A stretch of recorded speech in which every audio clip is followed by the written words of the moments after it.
Hello, you dirty potters. How are you today? We have to try out the new Cosmos Event Horizon. This looks like it absolutely slaps your grandma around. I can't say that as an intro. You know what? Amico hasn't called me yet and said, hey, don't say don't slap someone's grandma around when reviewing our glazes. So we're gonna keep it in. Hello, you dirty potters. How are you today? Out of all the Cosmos glazes, this is the one that I wanted to try the most. I don't know what this is. Little manganese? Welcome to another episode of Glaze Review, where I take glazes off the shelf and I test them for you before they even get into your beautiful artistry little hands. In today's video, we are testing one of the new Cosmos glazes, Event Horizon co-03. I don't know if you saw the episode where Amico sent me a bunch of stuff. I will link that down below. Here's a little snippet of it, but every now and then Amico just sends me a truffle of stuff for my piggy little face, and this time they sent us some goody goods. But in today's video, I do want to test this Event Horizon, and I have one very special piece I want to do it on. We're not going to do a multitude of tests like I usually do. Generally speaking, on this channel, we get a brown clay body, a grog clay body, we brush a little, we do a little bit of pouring as we usually do, but in today's video, I think we're only going to do 2 tests. And it's mainly because I've been saving this kind of high-shouldered piece specifically for this occasion. So we're going to do one of these. We're also going to do one of these tiles. More recently, I've been putting a lot of my stuff underneath microscopes, but this shape right here doesn't really lend itself to microscopes. You see, it has a bit of a slant, which means a lot of my pictures from my microscope end up looking like this. They're good, but the problem is that I don't have a flat thing to really get full visibility, and it's really difficult. So I've tried to do this. This is also the shape that CMW kind of wants you to do whenever you take their classes for test tiles. So I just made a bunch of these thicky boys here. They're actually really cool because the previous version I made was super thin in comparison, and it was really hard to get the glaze on. So now that I have these, I can write on the back, I can post them up like this. I'm actually quite in love with these. But we're going to do one of these as well. This is porcelain. Also going to do a milk chocolate clay body from Amico because I have a little bit of those left over. And we're also going to do a nice little porcelain cup here just because I can't resist. I know a lot of these glaze reviews are me testing glazes out to see if they're good in the first place. And because of that, I should be using all of my little tiny level 1 test tiles. But every now and then, these come out really, really good and I get to put them on my shop earthnationceramics.com. So we're going to see if this works out. Firstly, let's take care of the vase.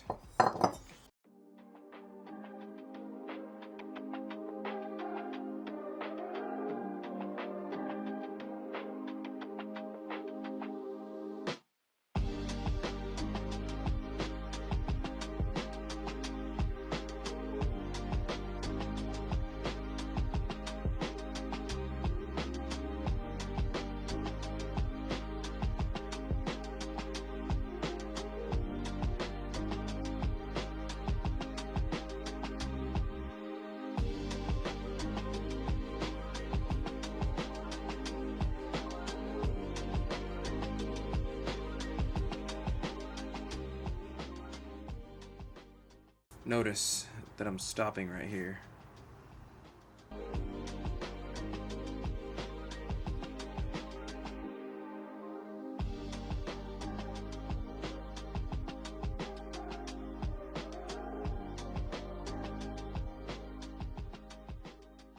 You might notice I'm doing a technique called layering down for the past 2 things you've seen me glaze. That being, I put more layers at the top than I do the bottom. That's because this looks like a crystal glaze, and the majority of crystal glazes tend to run unless they're very, very well developed.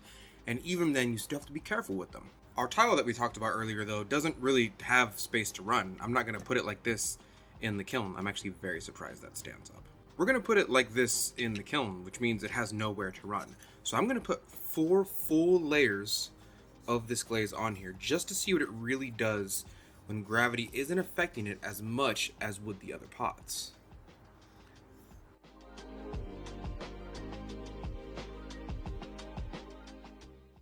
There we go. 4 coats. Okay, and as we usually do, let's talk about what we're putting in the kiln before we put it in. All of these testers are going to be done at cone 6 oxidation, and we're putting a 30-minute hold at 1700 degrees Fahrenheit in the kiln, just to see if we can get a little bit of growth, because crystal glazes generally like it in that range. Almost every single one of these has been layered down, so this is a B mix with no grog vase right here. This is 4 layers, then 3, then 2, and I barely put anything at the bottom, and that's the layering down technique. The same thing happened here. We put our liner glaze on the inside. We have about 3 layers here and 2 layers on the bottom, if not that. And then we did the same thing here. We have 3 layers up here, liner glaze inside, 2 on the bottom. This is the only one that really got all 4 coats, which is kind of what I want. Although this one is not going to be standing up like this in the kiln, so it's not going to be as affected by gravity as the rest of these that are standing upright will be. This one's going to be like this. So we're going to see these, and we might even take a look at it underneath the microscope. Let me know down in the comments below if you like looking at stuff underneath the microscope, because it truly is difficult to record it, but at the same time, if you like seeing pictures like this, I will give you more of those on my blog and things of that nature. Okay, with all that being said, let's put these in the kiln.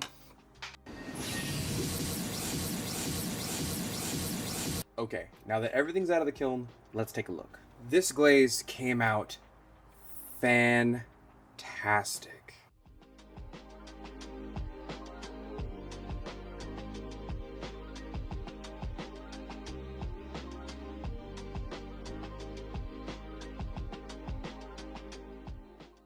This glaze slaps your grandma.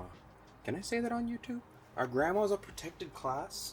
No, not the ones that shop at Target, at least. So just a quick detail right here. You do remember that I keep talking about layering down and that I'm putting more glaze up here than I am down here. And you can very clearly see that when you look at the glaze. Down here, where we only put about 2 layers, you can very clearly see that it's this kind of amberish clear gloss glaze we have here. And right in the middle, where gravity took hold of it and we put more layers, you can definitely see a myriad of colors. I remember looking at an oil spot glaze a long time ago when I was like 20, and I was like, how did they do that? It was a Tom Coleman pot, I think, and this blows it out of the water. This is amazing. Oh, I'm very in love with this glaze. It's also very stable, and I know I said that about the other Cosmos glazes, but I do have to keep saying it. It was very, very stable considering we only reached cone 5.5. We did not get a full cone 6 in this firing, and still I got fantastic coloring. On top of that, you can also see I put my liner glaze in there, and the interaction between the two didn't right out kill the color, but it didn't help.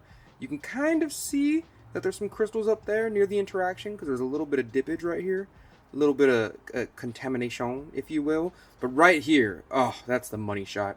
Let's take a look at that B mix with no grog vase that I made earlier. This kind of echoes the same thing because we talked about layering down. So you can see there's more layers up here than there are here, and you can see there's less crystals, less crystals, less crystals as we layer down until we get to the bottom where we essentially have 0 crystals. I heavily suggest if you use this glaze, you absolutely should put at least 4 layers on, if not 5, especially if you're layering down like I was. I do regret not putting at least 4 layers here and maybe 3 layers here because I did a good old 4, 3, 2 instead of doing like 5, 4, 3 and then a little 2 down here just to keep it safe.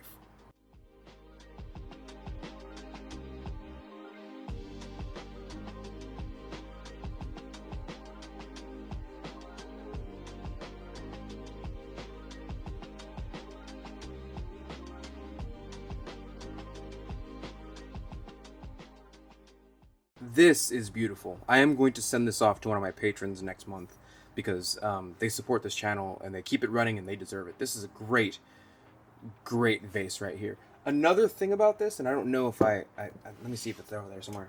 Oh yeah. I tell you what, Potters, if I knew how to make LaCroix, y'all would be in trouble. You wouldn't see me for a while. I would be bloated from carbonation. We didn't glaze the inside, but we did glaze a little bit of the lip here, and it's not really giving me a problem. Also, a heavy suggestion with the previous Cosmos glazes that I've worked with is that you probably shouldn't glaze the inside and outside with the same glaze. So what I've been doing, just to be extra cautious, is I've been glazing the inside of my stuff, waiting a while for the water to evaporate out so it dries, and then glazing the outside. We didn't do this with these new glazes, and they're turning out fine. You saw me do all the glazing at once on the video, same day within 30 minutes, and none of them pit or anything like that. These look fantastic.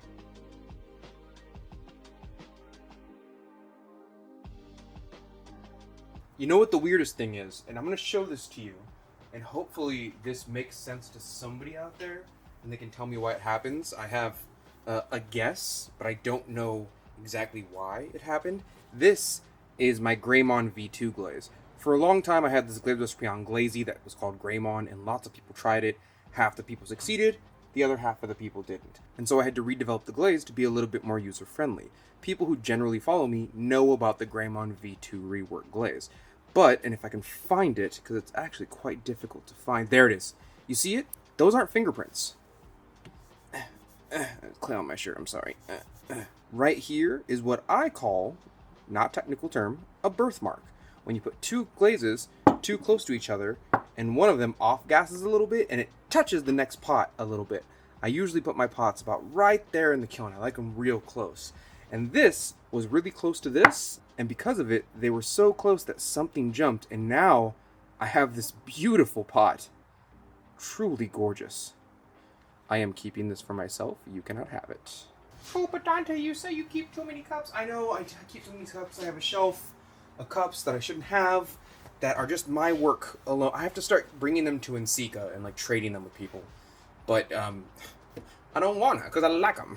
The last one we have here came out a little strange. This is actually a milk chocolate clay body from Amico. I decided to put it on because I thought to myself, Amico glaze, Amico clay, let's Amigo. That was actually funny, and if you don't laugh, you owe me a like down below. The interaction in between the liner glaze that I used and Event Horizon made more crystals than Event Horizon did by itself on this brown clay body. You can see all down here, there's no crystals, no crystals, no crystals, no crystals, no crystals. And then once you get to this kind of bluish part here, and I put a little bit on the outside, right here, you can see a little bit more. And there's no texture, you can't feel them, they're in the glass. It's just a very strange combo.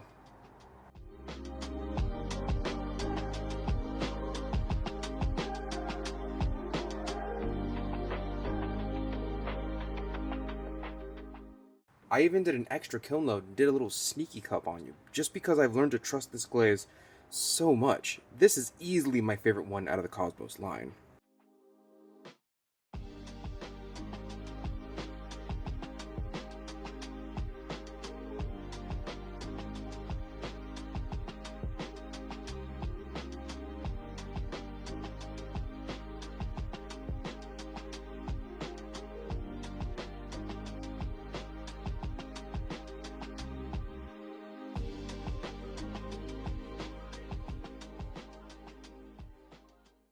And I'm not sure if you guys catch it that often, but my cups are kind of designed to stave off running. And I'm not sure if that's the glaze, because the glaze is relatively stable. But also, the way I designed my cups, and let me see if I can find one. Yeah, here we go. This isn't the same cup, but it's the same basic principle. I know I can put more runny glazes on this, because it has a very long body, so it's good for crystal glazes, because it has a place to run. Secondly, there's a bit of a moat right here, which stops the glaze sometime. And thirdly, I always put a very small, what I call glaze line at the bottom of my cups. So as the glaze runs, it has hurdles to jump over before it can reach the very bottom of my feet. And this comes in handy in some other glazes. This glaze, I overglazed a lot, quite a bit actually, and it barely reached the bottom. It's because it ganged up all on this little line that I had right here, and you can really see it right there. I actually specifically do this with a lot of my crystal glazes. This is one of my own crystal glazes, and if you can look at the very bottom right here, I put that line. You can kind of see it where there's no glaze. But for the line where the glaze did almost go over, you can see it clumped up right above that line or at the line. I'm pretty sure if I didn't have this line there and a little bit of a hurdle for the glaze to go over, I would most likely have a drippy glaze go all the way down. But because I have these little safety measures in place, like this glaze line, that didn't happen to me. Regardless of the glaze line, this glaze still extremely stable. And this one, if you can't tell, I gave a little more juice. So instead of doing the layer down technique, I just kind of put 4 layers in the entire thing, and it came out really good. The last thing I want to show you, and you probably will get some pictures of this on the Instagram if you follow me on Instagram, is the porcelain tile that we did. We did about 4 coats of this, and we made sure to lay it flat in the kiln, and it came out exactly as the bottle promises. Look at that.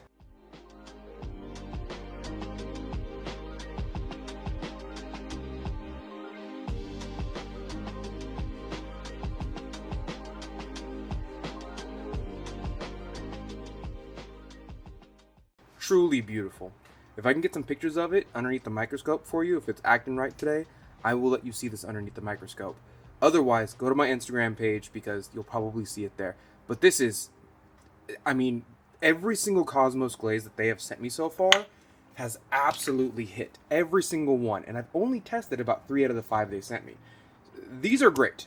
I heavily suggest, and I don't often do this, but I do suggest you give at least 2 of these a try. At the moment, I should have videos out on at least 2 of these, and these 2 are my favorites so far. If you have to pick opposing ones, these 2. Pick a nice blue, pick a nice black. Well, thank you, Dirty Potters, for joining me today for the review of Event Horizon from the Amico company. This is from their new Cosmos line. We didn't even hit a full cone 6, and these still came out amazing. You know, my number one pet peeve with the glazes is that I need to be able to abuse them a little bit, and they still come out good, right? Like, I need to be able to misuse the glazes a tiny bit, and I still get some kind of representation that's on the bottle. And then from that point on, you get extra points as a glaze maker, right? If I can use it on brown clay and it's a little bit better, that's extra points. If I can use it on 3 layers and 5 layers and it comes out relatively the same with what's on the bottle, you get extra points. If it combines with a lot of your other glazes in the same line, you get extra points. But again, thank you for joining me today. Make sure you click all those YouTube buttons if you like this content, and I will see you, Dirty Potters, next week. Thank you for your patronage.